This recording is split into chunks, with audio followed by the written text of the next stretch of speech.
자, 그럼 이어서 제11회 문화데이터 활용 경진대회 아이디어 부문 대상을 수상한 LBS테크의 이시원 대표님을 무대에 모시고 또 자세한 이야기 들어보도록 하겠습니다. 여러분 따뜻한 박수로 맞아주세요.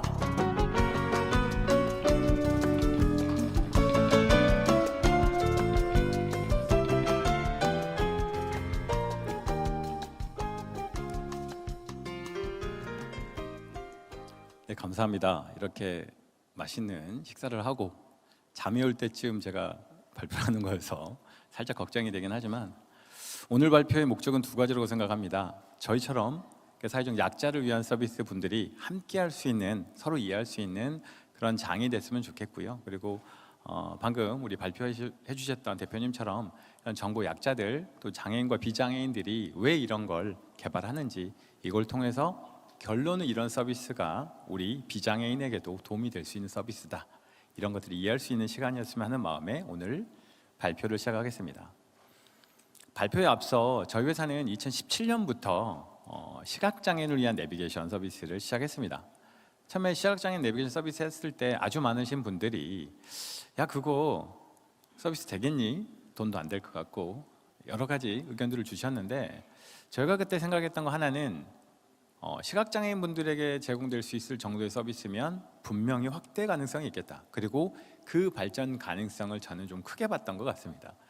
2017년이니까 꽤 됐네요. 벌써 한 8년 됐는데 8년 동안 망하지 않고 회사가 성장해 오면서 저희는 계속 질문을 던집니다.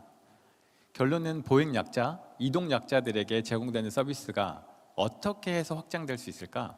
저희 회사 지금 가장 큰 핵심 모델은, 이것도 중간 과제이긴 하지만 저희는 현재 배송 로봇 사업도 하고 있습니다.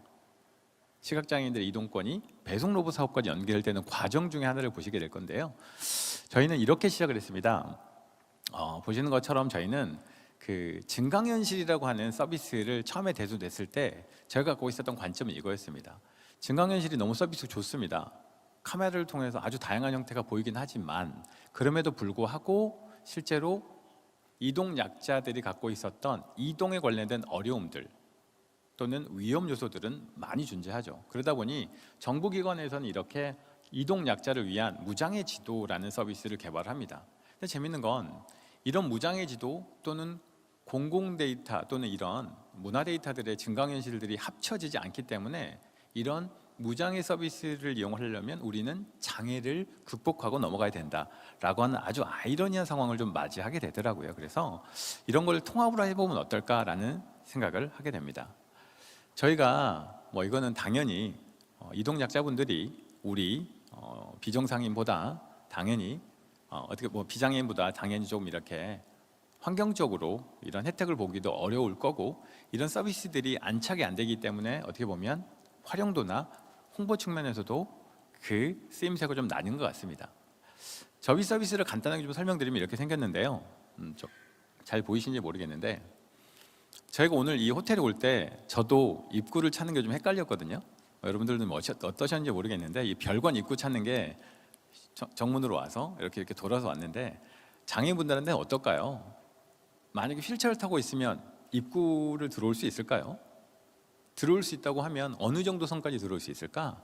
이런 단순하게 접근 정보부터 입구까지 오는 과정, 그리고 그렇게 들어온 과정에 이용할 수 있는 정보까지 한 번에 할 수 있는 서비스를 해보면 좋겠다라고 시작을 하게 됩니다. 저희 내비게이션은 목표가 도어투도어입니다. 문에서 문까지 가는. 그러면 도착지에 문의 정보가 있어야 되겠고 문의 정확한 위치가 있어야 되겠죠. 근데 이게 지도 서비스로 딱 보면 이게 알 것 같기도 하고, 또 지도를 잘 못 보신 분들은 이게 여기 같기도 하고 그런단 말이에요. 그래서 이걸 조금 더 편하게 카메라를 통해서 볼 수 있으면 좋겠다라고 생각을 하게 됩니다. 국내에서 하지는 않지만 구글이 현재 전 세계적으로 증강 보행 내비게이션이라는 걸 하고 있습니다. 말 그대로 보행자에 맞춰져 있겠죠. 거기에 저희는 휠체어처럼 이동 약자분들에게 맞춰줄 수 있는 서비스, 가령 뭐가 있을까요? 휠체어가 가기 어려운 길은 제외시켜준다. 평탄도나 길의 각도, 폭 이런 정보들을 동시에 주면 가장 합리적인 공간을 제공해 줄 수 있으면 좋겠다는 생각이 들어서 이렇게 경로에 AR이라고 하는 증강현실 서비스를 하게 됩니다. 두 번째는 이용 매장 서비스는 뭐냐면요. 이렇게 좀 더 후반부에 보여드릴 건데 빌딩을 딱 비치면 어떤 방향이 입구입니다라고 방향의 각도를 알려주고 그 입구를 어떻게 이용하면 됩니다라고 하는 이용 정보까지 알려드립니다. 그리고 종래에 원래 있었던 AR 관광 안내 서비스까지 통합을 통해서 단순히 관광 정보뿐만이 아니라 이동해서 사용까지라고 하는 Move to Use and Information이라고 하는 큰 테마를 통해서 이런 서비스를 하고 있습니다. 조금 서비스를 자세히 좀 설명드리면 이용의 직관성 이렇게 좋은 얘기가 있었는데요. 이런 거라고 보시면 돼요. 혹시 휠체어 타신 분들이 내비게이션 보거나 핸드폰 보시는 거 혹시 보셨나요? 휠체어 타신 분들은 두 가지 형태의 휠체어를 타시는데 수동 서비스와 전동 서비스를 타십니다. 전동 서비스 타신 분들은 대부분 한 손이 쓰기가 좀 불편하신 분들이세요. 우리처럼 핸드폰을 막 확대하고 축소하고 왔다 갔다 하고가 잘 안 되세요. 그러다 보니 핸드폰을 그냥 쳐다만 봐도 정보가 나왔으면 좋겠다. 내가 막 지도를 틀지 않더라도 그냥 핸드폰만 보고 따라갈 수 있으면 좋겠다는 개념의 차이가 이동의 직관성이나 편의성에 관련된 정보들을 대두시켰습니다. 단어로는 터치레스, 지체장애인분들이 손대지 않아도 볼 수 있게끔 하는 그런 기능이라고 보시면 될 것 같고, 이용의 편의성은 장애인의 타입별로 수동, 전동, 휠체어의 종류마다 갈 수 있는 곳, 가기 편한 곳이 좀 정해져 있어서 그런 부분들을 좀 정리하는 부분이다라고 생각하면 될 것 같고, 위치 기반으로 흔히 말하는 것처럼 관광 데이터를 갖다 쓴다라고 보시면 될 것 같습니다. 이렇게 두 가지 제가 갖고 있는 나름 기술력이라고 하는 게 UBP 알고리즘 또 A-스타 알고리즘이라고 얘기를 하는데요. 쉽게 이렇게 보시면 될 것 같아요. 최적 경로, 최단 경로뿐만이 아니라 안전 경로 같은 거를 선택하실 수 있고요. 국내에서 이 데이터들의 종류들이 보면 상태 데이터, 즉 멈춰놓은 데이터만 있습니다. 혹시 여러분들 자동차로 여기 운전해 오시면 아침에 제공하는 길이랑 저녁에 제공하는 길이 같나요? 다르죠. 왜냐하면 그 상황이 바뀌기 때문입니다. 그래서 저희는 그 상황들을 좀 인지하고 데이터를 모으는 작업들을 하게 됩니다. 가령 뭐가 있을까요? 사람들이 얼마나 많이 모여 있는지, 군집도나 지역마다 나오는 쓰레기나 보행로에 점거되어 있는 물건들이 뭐가 있는지를 알려줘서 조금 더 안전한 길을 안내해 주기도 하고, 또 누군가는 그런 거 무시하고 갈 수 있으니 최단 경로를 안내해 주기도 합니다. 이런 A-스타 알고리즘을 통해서 저희가 갖고 있는 데이터를 잘 정제하고 잘 분리해서 서비스를 이렇게 확대하고 있습니다. 화면은 이렇게 생겼습니다. 기존에 있었던 증강현실이 단순히 풍선을 띄워서 건물 위에 보이는 게 아니라 가는 경로 위에 현재 경사도가 얼마입니다, 보도블록이나 장애물이 뭐가 출현했습니다 라는 걸 알려주고 미리 위험을 경고해서 사고를 최소화시켜 주거나 갈 수 있는 경로만 알려주는 것, 그걸 이동에 관련된 증강 서비스로 만들어주고 있습니다. 분류 형태나 이렇게 표시돼야 되는 것들은 좀 보행주의기관 같은 경우들은 좀 여러 가지 형태로 좀 정보를 제공하고 있는데요. 저런 엘리먼트들로 직관적으로 핸드폰만 보고도 따라갈 수 있도록 했다라고 하는 게 약간 차별화가 아닌가 생각합니다. 얘는 입구네요. 입구는 말 그대로 입구를 딱 보면 어떤 방향에 입구가 있는지 그 방향을 가르쳐주고, 입구가 어떤 유형인지, 미닫인지 여닫인지 또는 자동인지를 알려줍니다. 이 정보는 왜 더 중요하냐면, 혹시 그 주변에 휠체어 타신 분들이나 지체장애인분들이 있으신 분들이 식당을 고를 때 맛집을 고를까요? 그러고 싶겠죠. 하지만 먼저 고르는 게 바로 갈 수 있는 곳을 고릅니다.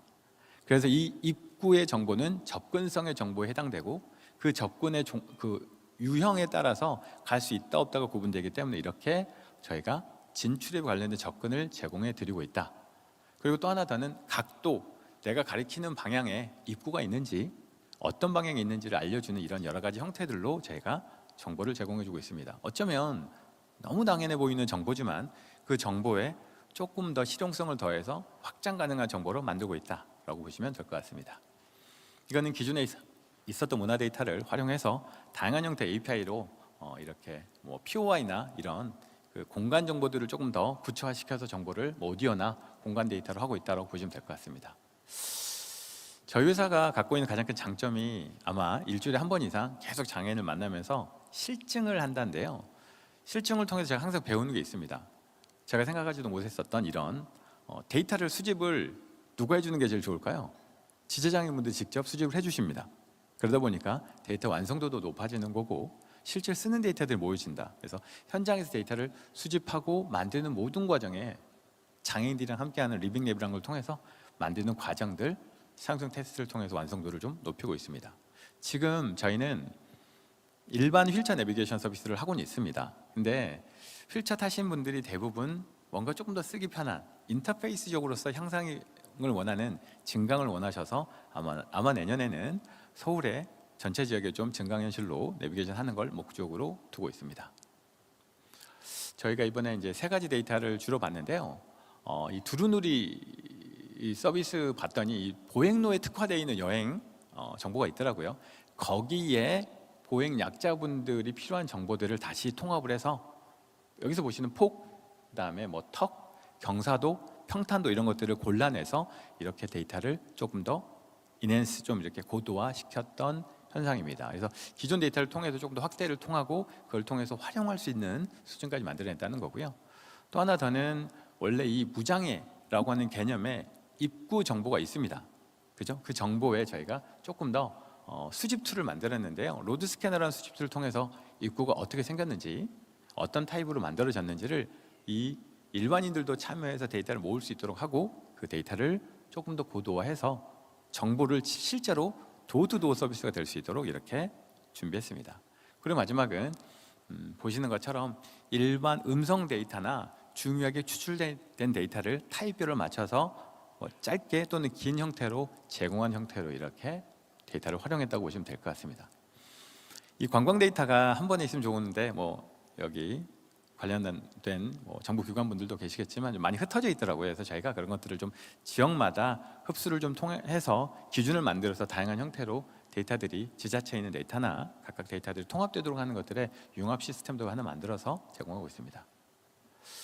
저희가 아까 말씀드렸던 것처럼 저희는 차별화라고 하면 좀 어떻게 들리실지 모르겠지만 문에 관련된 정보를 준다? 이 차별화가 결론은 우리한테도 도움이 될 것 같습니다.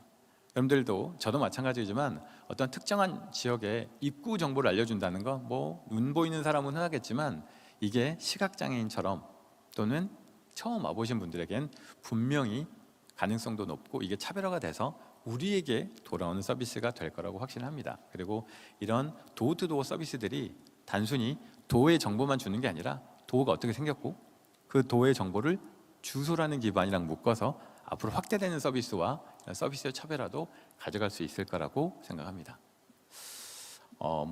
다른 서비스보다 저희가 이것저것 잘 준비했다라고 하는 표고요.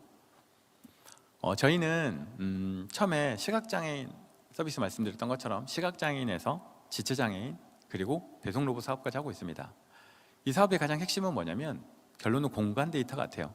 이 공간 데이터를 표준화 만들어서 시각장애인도 쓸 수 있고 휠체어 타신 분들 쓸 수 있고 이분 로봇도 쓸 수 있는 표준을 만들어서 저희가 이런 사업들을 하고 있고 국내 세종 스마트시티, 부산 스마트시티, 서울 스마트시티에 저희가 공간 데이터를 제공하고 있습니다. 다만 이 데이터가 단순히 장애인뿐만이 아닌 비장애인에게도 그리고 사람뿐만이 아닌 IoT인 장치와 로봇에게도 쓸 수 있는 표준을 만들기 위해서 계속 만들고 있고 그 표준화 작업들을 하고 있다고 보시면 됩니다. 저희 회사가 조금 이렇게 많이 응원도 받고 어떻게 보면 운이 좋아서 결론은 데이터 싸움이잖아요. 그래서 저희가 데이터를 모으는 방법들을 찾았는데 그 첫 번째가 재단이었습니다. 그래서 현재 SK재단과 사회적 약자를 위한 이동권, 그래서 휠체어 장애인분들과 데이터를 모으는 사업을 첫 번째 하고 있고요. 두 번째는 장애인 고용공단.